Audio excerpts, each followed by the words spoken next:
Hi everyone, welcome to another episode of Hawaii in Real Life. We're here at the offices of, law offices of Mark Landsberg, or wait, how does it go? The Landsberg Law. Landsberg Law Office. And he is Landsberg Law on Twitter.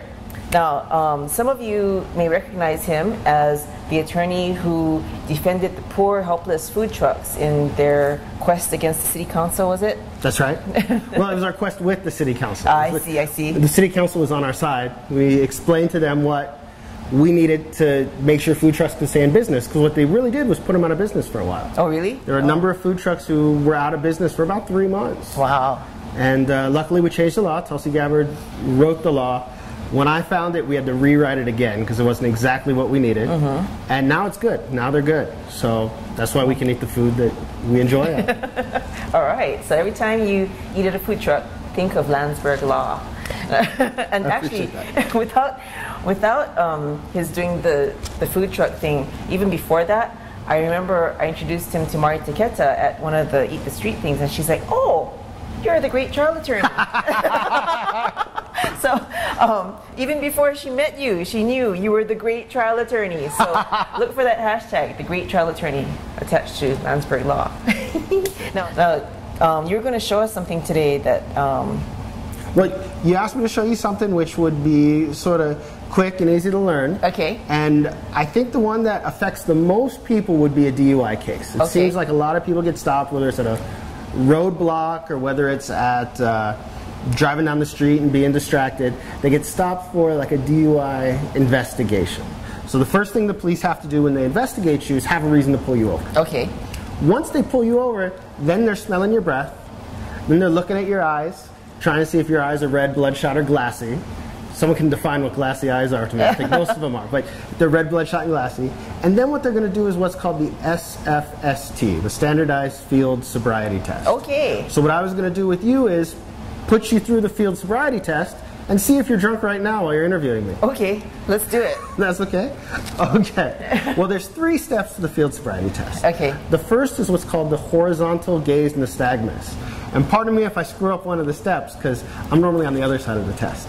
But what I'm going to try and do is walk you through it as I understand. Okay. What the horizontal gaze nystagmus does is it tests your eye's involuntary reaction to stimulus. So in this case, I'm going to use a pen. Sometimes police use a light.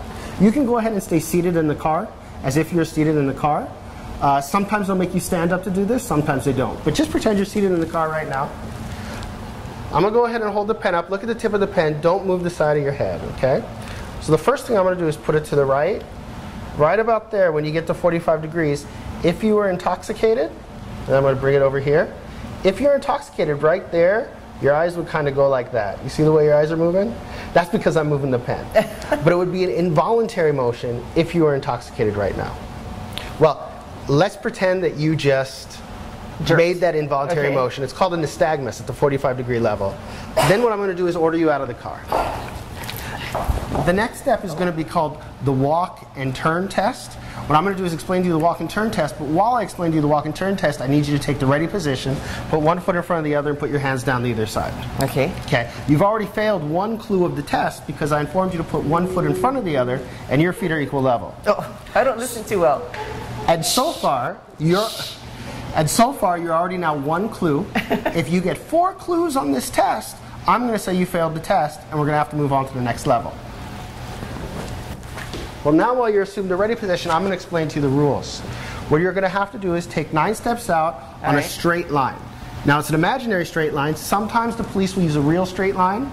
In this case, it's an imaginary straight line, and it's my imagination, not yours. All right. So you're going to have to put, well, okay, now you started too early. You've now failed 2 clues. Okay. Please watch me as I explain to you what's going on. You've also now gotten out of the ready position again. But I'm only going to count it as 1 clue because you've already had that clue. I'm going in the interest of time because we're running over time. Sorry. Well, what you're going to do is take 9 steps out. All right. Make short, stoppy steps in 1 turn, and then step back. You have to go heel to toe. Okay. Why don't you go ahead?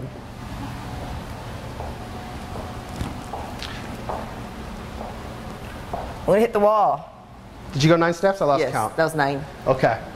You make short, choppy steps, and then you come back.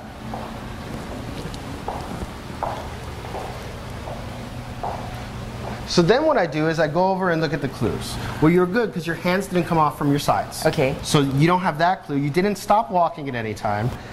Asking questions is not against the rules, but sometimes they write that down if she asks too many questions. You did miss heel to toe with every step. Each heel step has to be within 2 inches of your toe. I have to measure 2 inches? No, what you have to do is touch. 2 inches is the gimme. Oh, like so like because that? you didn't touch, basically, you failed every time. That's kind of hard. So officially, as of this Even test, sober, it's and you'll notice as you're doing it, you're raising your arms. Yeah. You didn't raise your arms the first time, but because now you're touching heel to toe, you did raise your arms. So I'm going to count another clue. You just failed that test. The last test we're going to do is what's called the one-leg stand. Now to do the one-leg stand, and let me stand here so you can look over my shoulder. To do the one-leg stand, what you're going to do is keep your arms at your sides. I want you to choose one leg, one foot, whichever foot you're more comfortable with, and I want you to keep it at least 6 inches off the ground. All right. Both legs have to stay straight. I want you to count 30 seconds, all right. and at the end of 30 seconds, you let me know, or you can count 30 seconds out loud. You have to keep your arms at your side. Okay. You can't raise them up. I don't know if Okay? we have enough time to do 30 seconds. Start whenever you're ready. Okay. Don't I have to have good core? Like,